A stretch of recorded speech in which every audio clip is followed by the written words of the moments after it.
प्रिय छात्रों, आज से मैं व्याकरण की कक्षा प्रारंभ करने जा रहा हूँ। व्याकरण पढ़ने वाले सभी छात्र जो मध्यमा कक्षा से लेकर शास्त्री तथा आचार्य कक्षाओं में अध्ययनरत हैं, उन सबको एक साथ ही व्याकरण का ज्ञान प्राप्त हो सके, इसे ध्यान में रखते हुए मैं अपनी कक्षा प्रारंभ कर रहा हूँ। आप जानते हैं कि पाणिनि का जो व्याकरण है, पाणिनि के जो अष्टाध्यायी सूत्र हैं, इन सूत्रों को आधार बनाकर हमारा संस्कृत व्याकरण पुष्पित पल्लवित है। सभी आचार्यों ने पाणिनि के सूत्रों की ही व्याख्या की है और हर स्तर के छात्रों के लिए यह पाणिनि व्याकरण आवश्यक है। हम किसी भी कार्य के प्रारंभ में मंगल कामना करते हैं और ये शिष्ट जनों के द्वारा कहा गया है कि किसी भी कार्य के प्रारंभ में हमें मंगल करना चाहिए।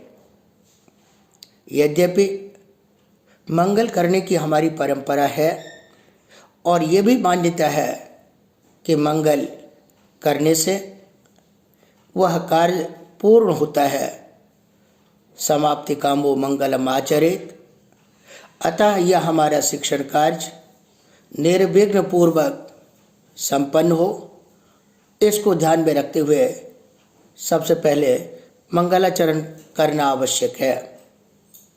आप सब जानते हैं कि पाणिनि के सूत्र को समझना सामान्य छात्रों के लिए अत्यंत ही कठिन था। इसलिए पाणिनि के सूत्रों को समझाने के लिए भट्टोजी दीक्षित ने उसकी व्याख्या की और उनका ग्रंथ वैयाकरण सिद्धांत कौमुदी के नाम से प्रसिद्ध है।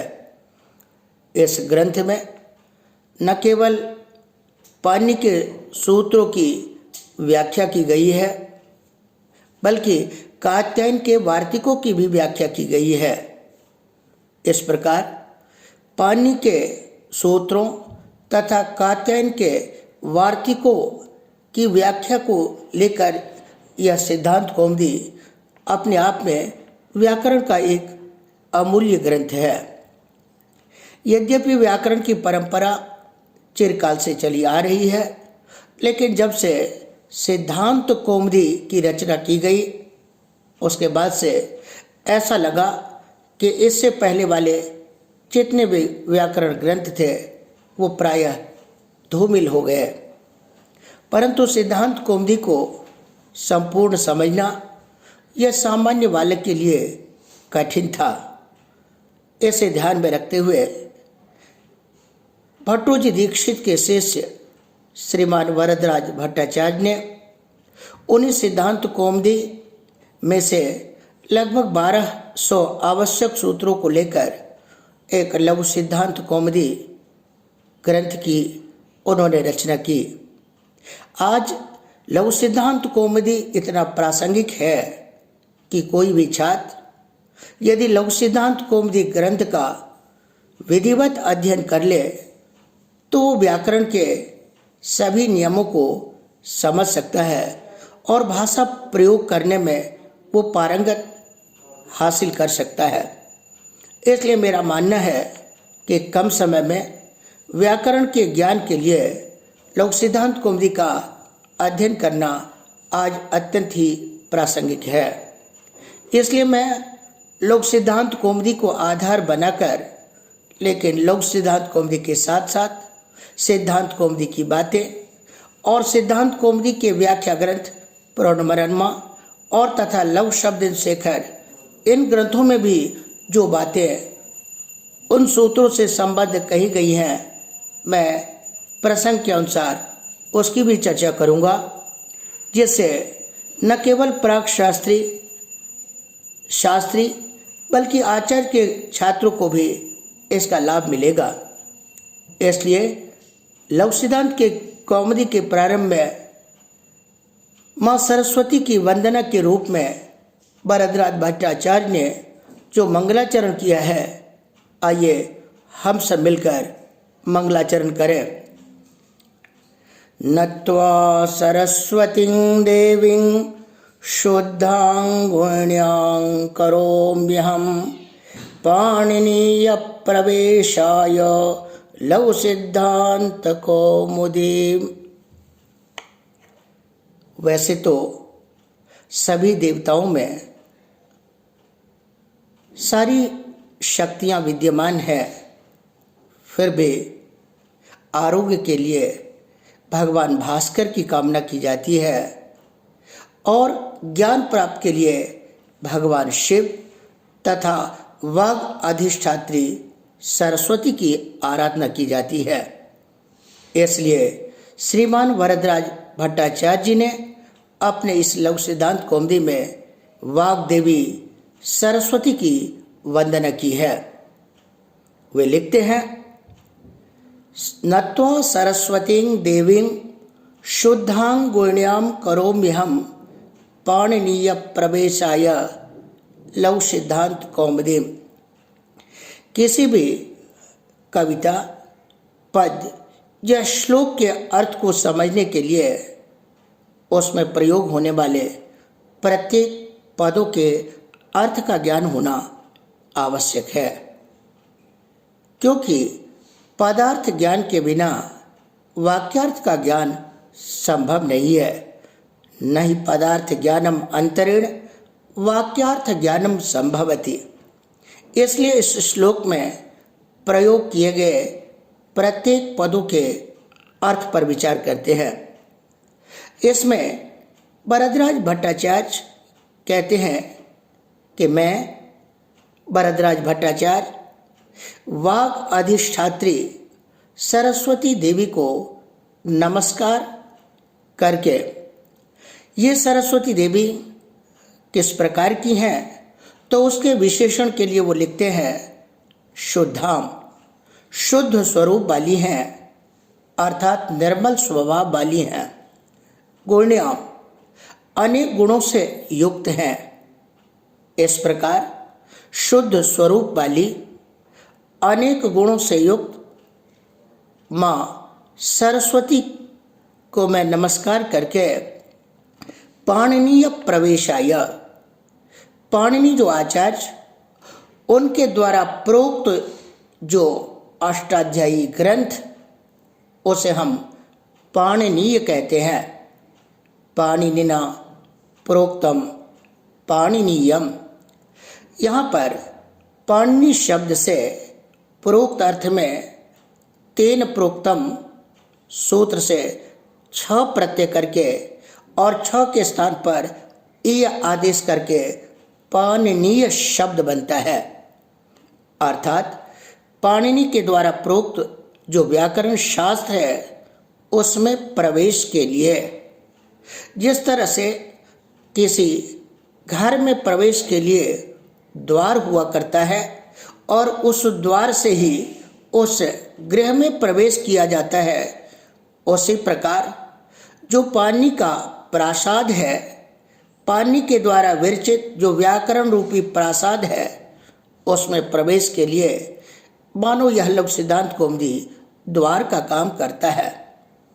इसलिए उसमें प्रवेश के लिए लघु सिद्धांत कौमुदी करोमि, यह जो लघु सिद्धांत कौमुदी नामक पुस्तक है, मैं इसकी रचना कर रहा हूँ।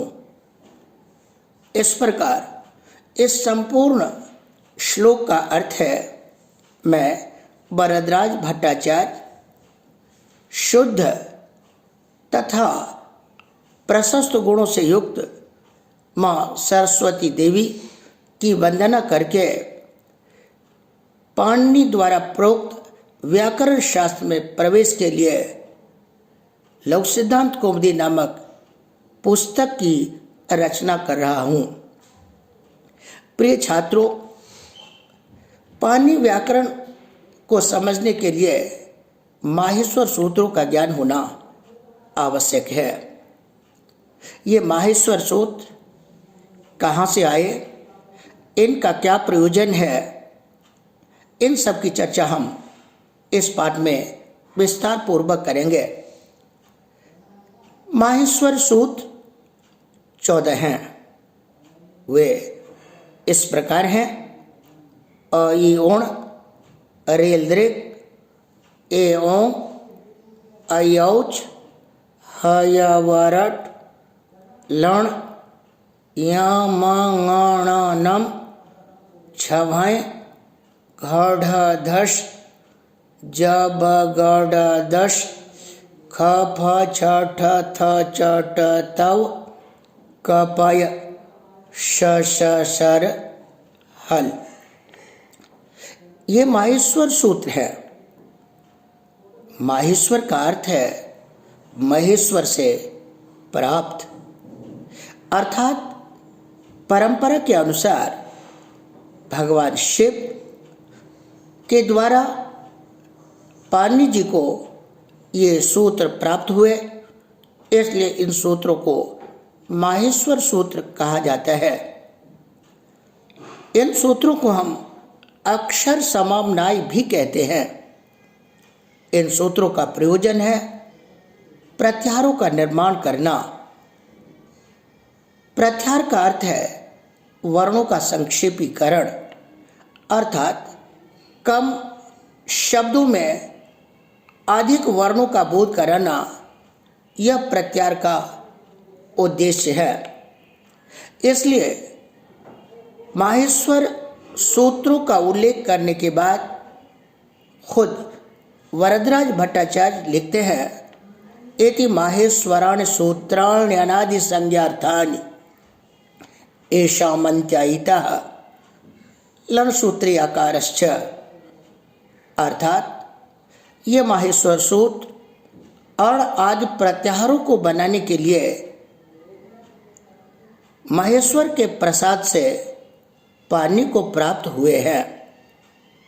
इन सभी सूत्रों के अंतिम वर्णों की इच संज्ञा होती है, लेकिन लण सूत्र में जो अ है इनकी भी इच संज्ञा होती है।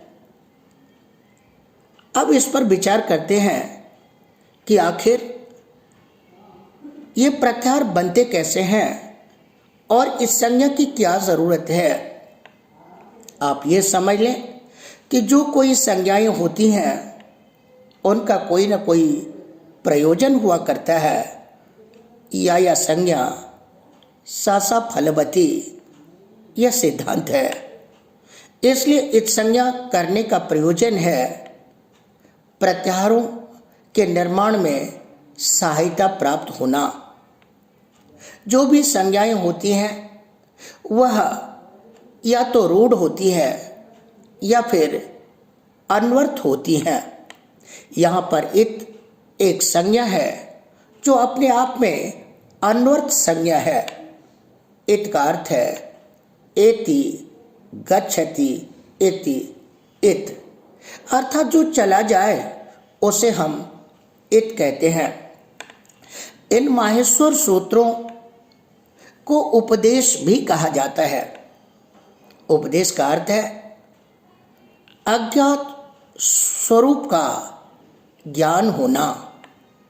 वैसे तो वर्णमालाएं पहले से थीं, वर्ण पहले से थे, लेकिन इन माहेश्वर सूत्रों में जो वर्णों का क्रम है वो अपने आप में एक नया ज्ञान है।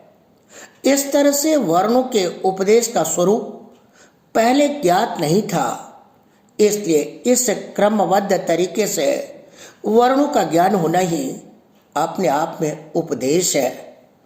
इसलिए उपदेश शब्द की व्याख्या करते हुए खुद भट्टोजी दीक्षित सिद्धांत कौमुदी में लिखते हैं, उपदेश आद्योच्चारणम।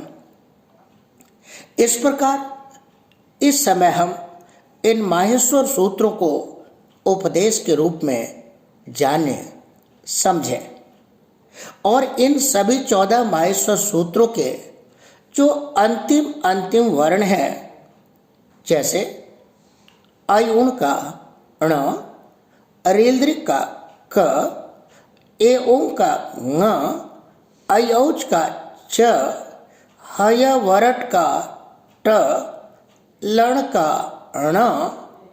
इस प्रकार ये 14 वर्ण हैं जो 14 माहेश्वर सूत्रों के अंत में प्रयोग किए गए हैं, और ये व्यंजन भी है, इसलिए हम इसे हल भी कहेंगे। हल एक प्रत्याहार जिसकी चर्चा बाद में होगी, इसके अंतर्गत सभी वर्ण आते हैं। इस प्रकार उपदेश के अंत में प्रयोग होने वाले सभी हल वर्ण इत संज्ञा वाले कहलाते हैं, और जिनकी इत संज्ञा होती है उसका लोप हो जाता है। तस्य लोपः, अर्थात इस संज्ञा वाले वर्णों का लोप हो जाता है। लोप का अर्थ है वर्णों के होते हुए भी उसका प्रयोग में, लक्ष्य में न दिखना, यही तो लोप है।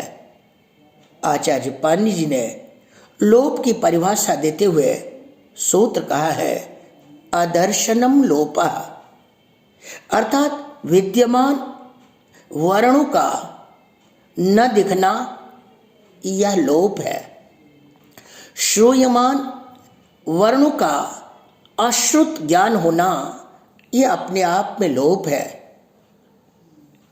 इन एक संज्ञा वाले वर्णों की सहायता से हम प्रत्याहारों का निर्माण करेंगे।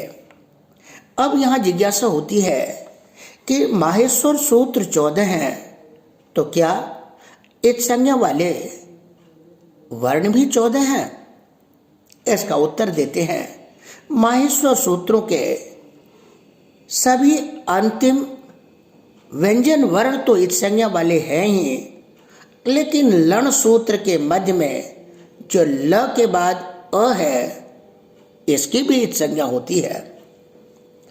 इसका मतलब है कि माहेश्वर सूत्रों में इत संज्ञा वाले कुल 15 वर्ण हैं, जिनमें 14 तो अंत्य वाले व्यंजन वर्ण हैं, और जो 15वां है वो लण सूत्र का आकार है। हल जो इत संज्ञा वाले वर्ण हैं, इनकी इत संज्ञा के लिए सूत्र है हलंत्यम। अब अंत्यम का अर्थ है अंत में रहने वाला, अंत्य भवम अंत्यम, और हल अंत्यम हलंत्यम, अर्थात उपदेश में जो अंत में रहने वाले हल वर्ण, उनकी इत संज्ञा होती है। अब हल वर्णों की इत संज्ञा का तो हमें ज्ञान हुआ, लेकिन अच जो लण में स्वर अ है, इसकी भला इत संज्ञा कैसे होगी? तो इसके लिए दूसरे सूत्र है उपदेशे आजानुनासिक इद। उपदेश का इस समय अर्थ, जैसा कि आपने सुना, आद्युच्चारणम अर्थात माहेश्वर सूत्र है। इसी प्रकार उपदेश के अंतर्गत न केवल ये माहेश्वर सूत्र आते हैं, बल्कि धातु, सूत्र, गण, उणाद, वाक्य, लिंगानुशासन, आगम, प्रत्यय तथा आदेश, ये भी उपदेश के रूप में संग्रहित हैं। इसलिए इन उपदेशों के अंतर्गत यदि अनुनासिक अच हो तो उसकी इत संज्ञा के लिए उपदेश से अजनुनासिक इत यह सूत्र है, और इन उपदेशों में यदि अंत वाले हल वर्णों की संज्ञा हो उसके लिए हलंत्यम सूत्र है। इन दोनों सूत्रों की सहायता से हम माहेश्वर सूत्रों में जितने भी 14 अंतिम हल हैं या लण सूत्र का अ है, इनकी संज्ञा करते हैं। अब ह, य, व, र ये जितने व्यंजन वर्ण हैं, इनमें भी अ है। बार बार प्रत्येक व्यंजन वर्णों में अ के उच्चारण होने से यह ज्ञात होता है कि यहाँ अ सिर्फ व्यंजन वर्णों के उच्चारण की सहायता के लिए है।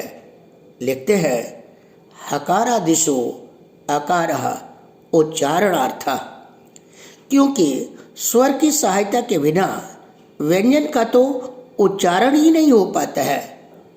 ऐसा उच्चैरुदात्तः इस सूत्र के महाभाष्य में स्वयं पतंजलि ने कहा है। न पुनरंतरेणाचम व्यंजनस्य उच्चारणमपि भवति।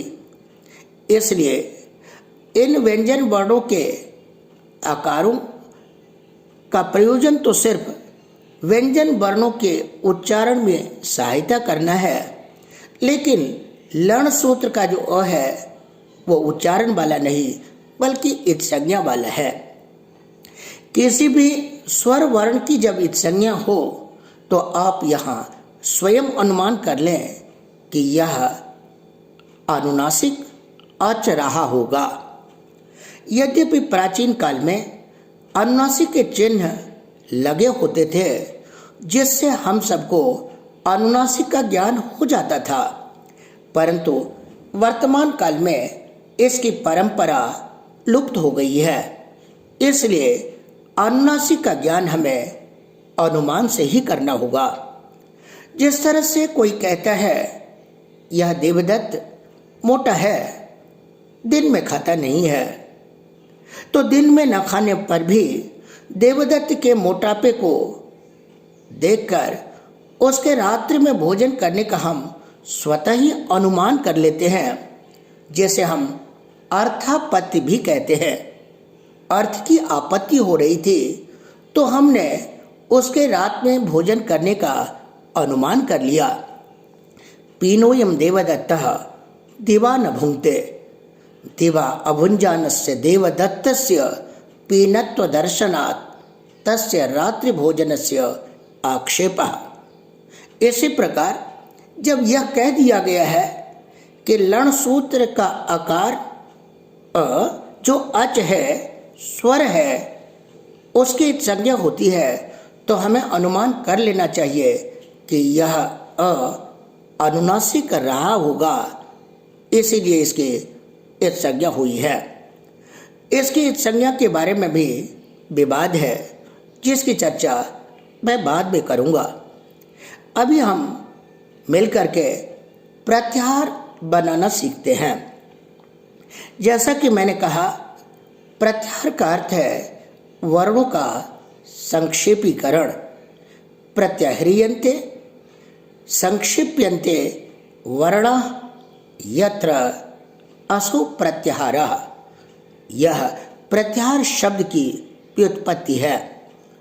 उदाहरण के तौर पर जब हम प्रत्याहार को बनाएंगे तो मान लीजिए अच प्रत्याहार बनाना होगा, तो हमें यह देखना होगा कि इसमें दो वर्ण हैं, जिसमें पहला वर्ण अ है और दूसरा वर्ण च है।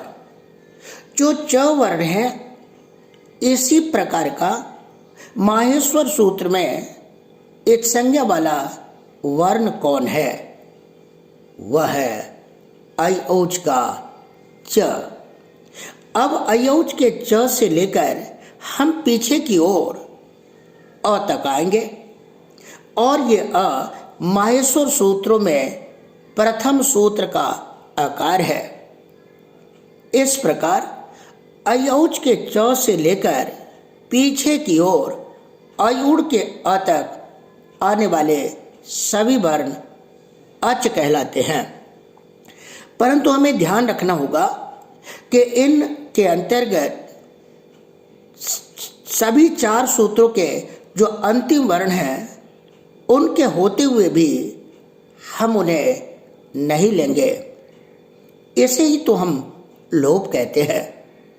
लेकिन उन चार एक संज्ञा वाले वर्णों को छोड़कर बीच में आने वाले ई, ओ, री, लृ, ए, ओ, आई, औ इन वर्णों के साथ साथ अ को भी लेंगे। इस प्रकार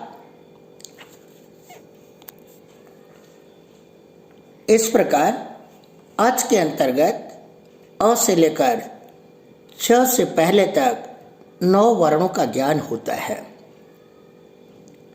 अब यहाँ जिज्ञासा होती है कि अच प्रत्याहार के अंतर्गत 9 वर्ण आ रहे हैं, तो क्या ये 9 वर्णों का समूह अच कहलाएगा या इसमें से प्रत्येक वर्ण अच है? इसका उत्तर है दोनों, यानी अ से लेकर च तक ये सभी अच हैं और इसके साथ साथ इसके अंतर्गत आने वाले प्रत्येक वर्ण भी अच है। क्योंकि जब आपको परीक्षा में पूछा जाएगा कि अच में कितने वर्ण हैं, तो आप उसका उत्तर देंगे 9 वर्ण।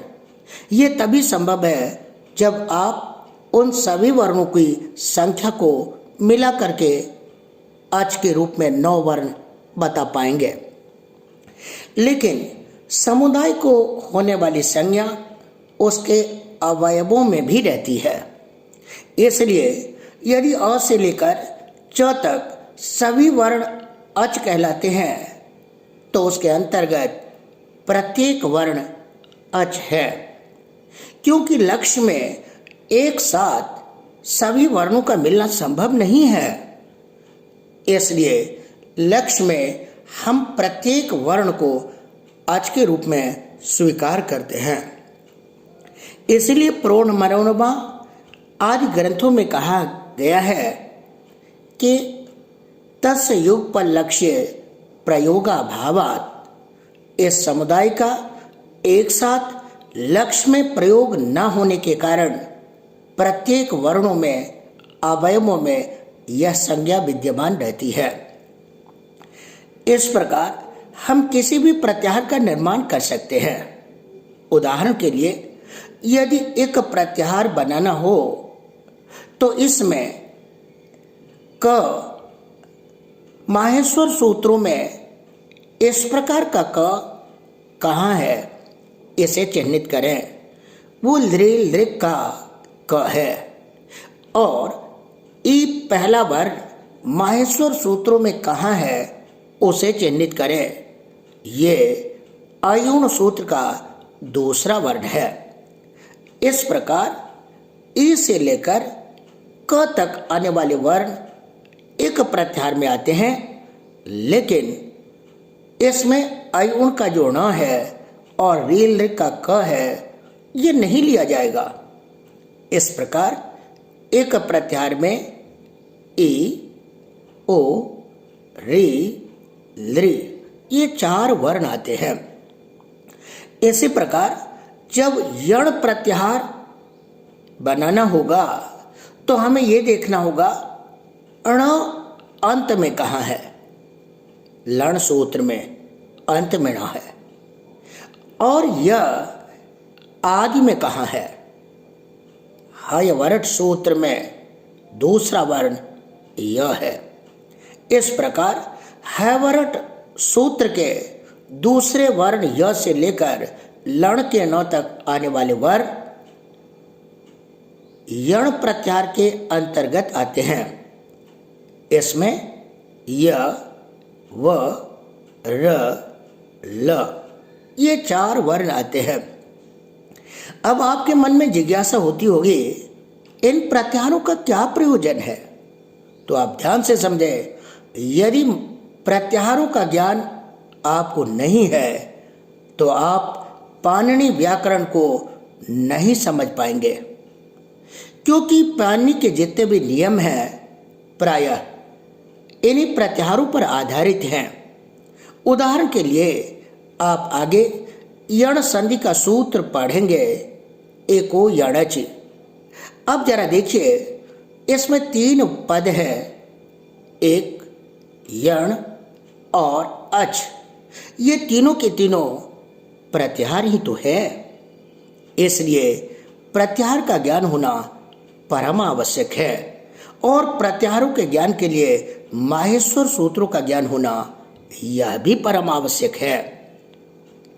यदि माहेश्वर सूत्रों का आप क्रमबद्ध अभ्यास नहीं करेंगे तो आप प्रत्याहार सही ढंग से नहीं बना पाएंगे।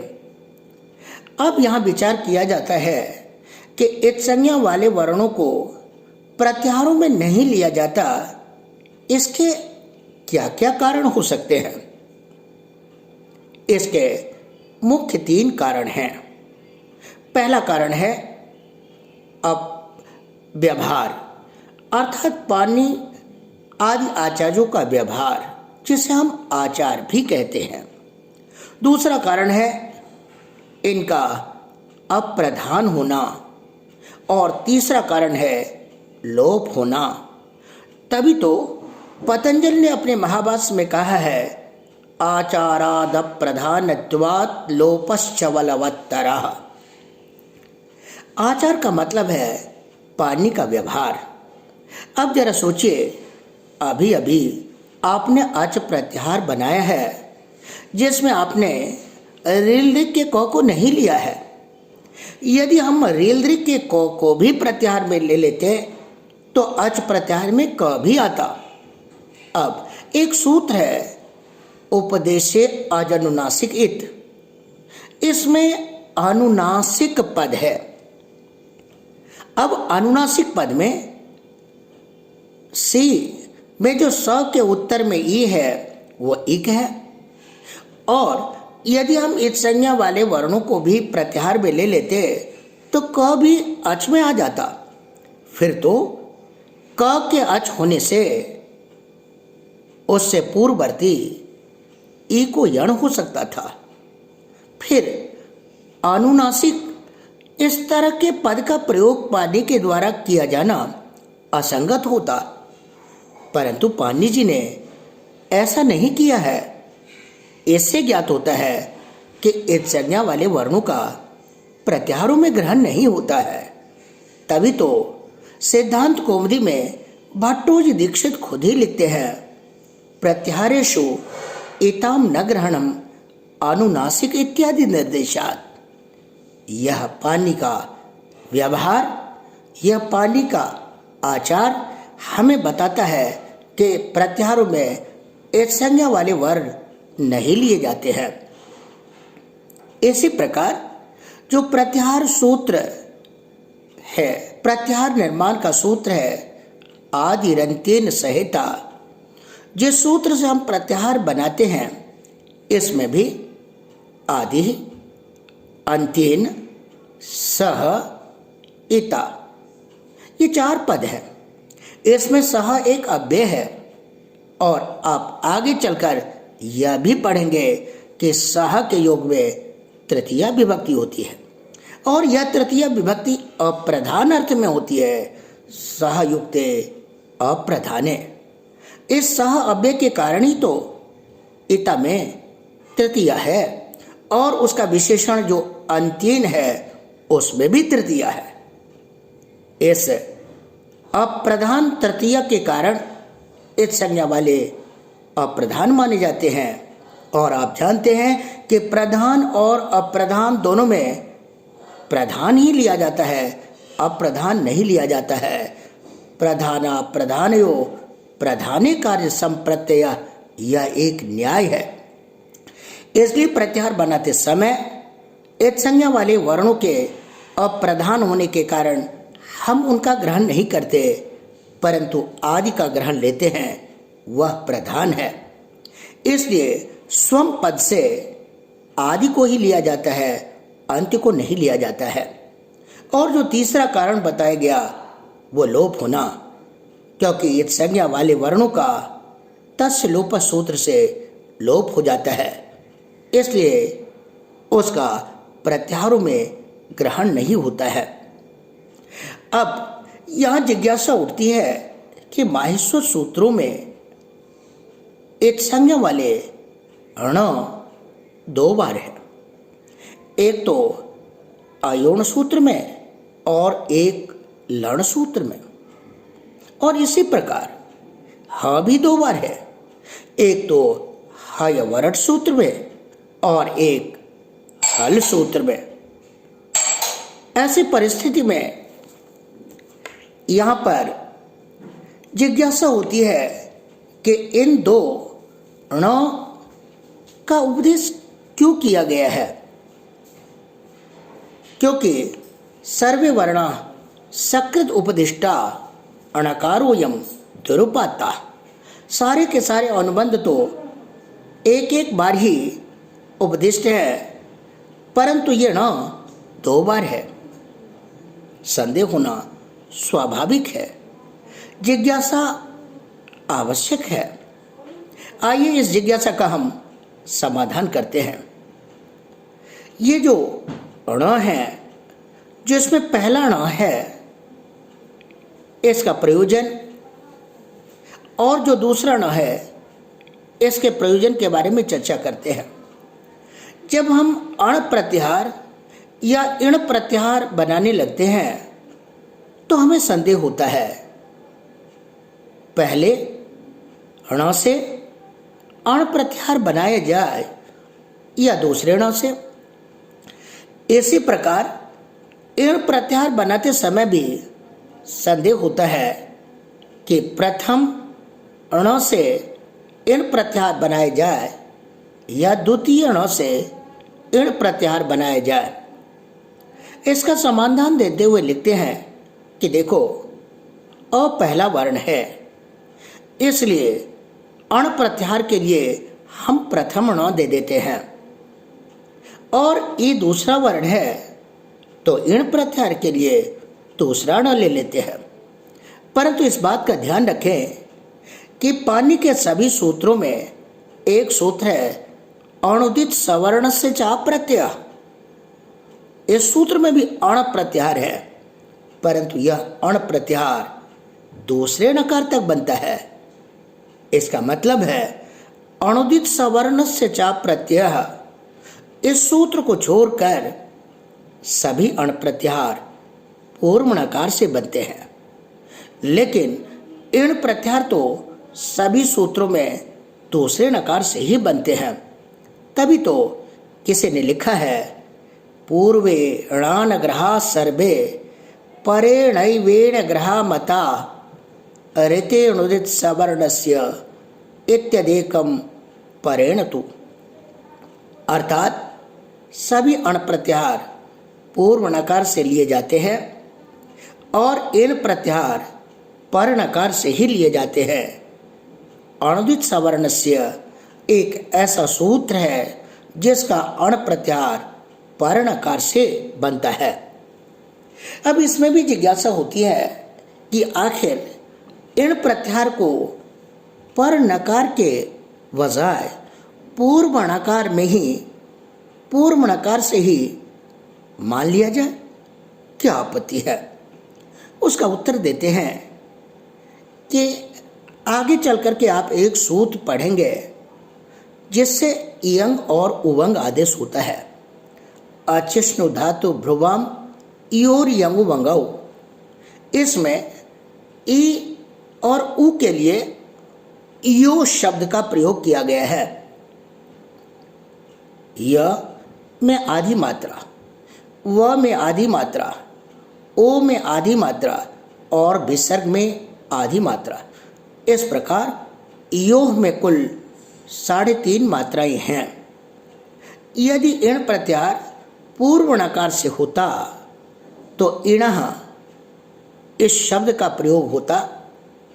इसमें 3 मात्राएं हैं, तो लाघव इसी में था, परंतु लाघव होते हुए भी पाणिनि जी ने उस सूत्र में योह शब्द का उच्चारण किया है। इससे यह ज्ञात होता है कि इण प्रत्याहार पूर्व नकार से नहीं बल्कि पर नकार से लिया जाता है। ये सारी बातें लण सूत्र के भाष्य में स्पष्ट है, क्योंकि जब व्यक्ति को संदेह होता है तो संदेह के निवारण के लिए हम शास्त्रों को देखते हैं, लेकिन शास्त्र में ही यदि संदेह हो जाए तो उस संदेह का निवारण व्याख्यान के अतिरिक्त और किसी उपाय से संभव नहीं है। तभी तो परिभाषा है, व्याख्यान तो विशेष प्रतिपत्तिर न ही संदेहाद अलक्षण।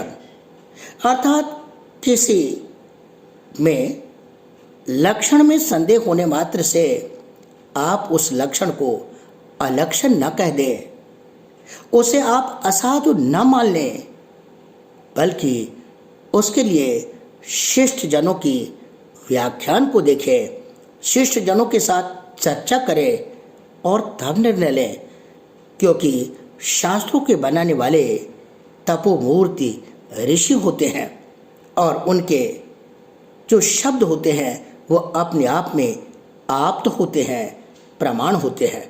इसलिए उनके वचनों पर सहसा संदेह करना हम जैसे व्यक्तियों के लिए उचित नहीं है, बल्कि संदेह के निवारण के लिए व्याख्यान करना चाहिए। इसी प्रकार हैवर्ट क्या है, इसका प्रयोजन है अट, अश, हस, इण। इन 4 प्रत्याहारों में ह मिले, इसके लिए हैवर्ट का ह होना आवश्यक है। आप जरा ध्यान दीजिए, यदि हैवर्ट का ह न होता तो अट प्रत्याहार में ह नहीं आ पाता। यदि हैवर्ट में ह नहीं होता तो अश प्रत्याहार में ह नहीं आ पाता। यदि हैवर्ट में ह न होता तो अट प्रत्याहार में ह नहीं आ पाता, और यदि हैवर्ट का ह न होता तो इण प्रत्याहार में ह नहीं आ पाता। और इन प्रत्याहारों में ह के न होने से कई रूप सिद्ध नहीं हो पाते, जैसे अर्हण। यहाँ ह अट में न आ पाने के कारण अटकुपंग नुम्यवायपी से जो अणत्व होता है वो नहीं हो पाता। इसी तरह से देवा हसंति में जो ह के हस प्रत्याहार में होने के कारण भोग भगो अगो अपूर्व से योसी से य का लोप किया जाता है, वो नहीं हो पाता। इसी तरह से देवो हसति, यहाँ पर हसी चौ से उत्पन्न नहीं हो पाता, और विभाषित से लिलहि द्वे, ये जो रूप 2 बनते हैं जिसमें विकल्प से धातु होता है वो नहीं हो पाता। इसलिए हैवर्ट में ह का होना आवश्यक है। इसी प्रकार जो हल का ह है इसका भी प्रयोजन है, और वल, रल, झल तथा शल, इन 4 प्रत्याहारों में ह हो, ह रहे, इसके लिए हल सूत्र में ह का होना आवश्यक है। जरा ध्यान दें, यदि हल सूत्र न होता तो वल में ह न आ पाता, और यदि वल में ह न आता तो अनिष्ट रूप हो जाता।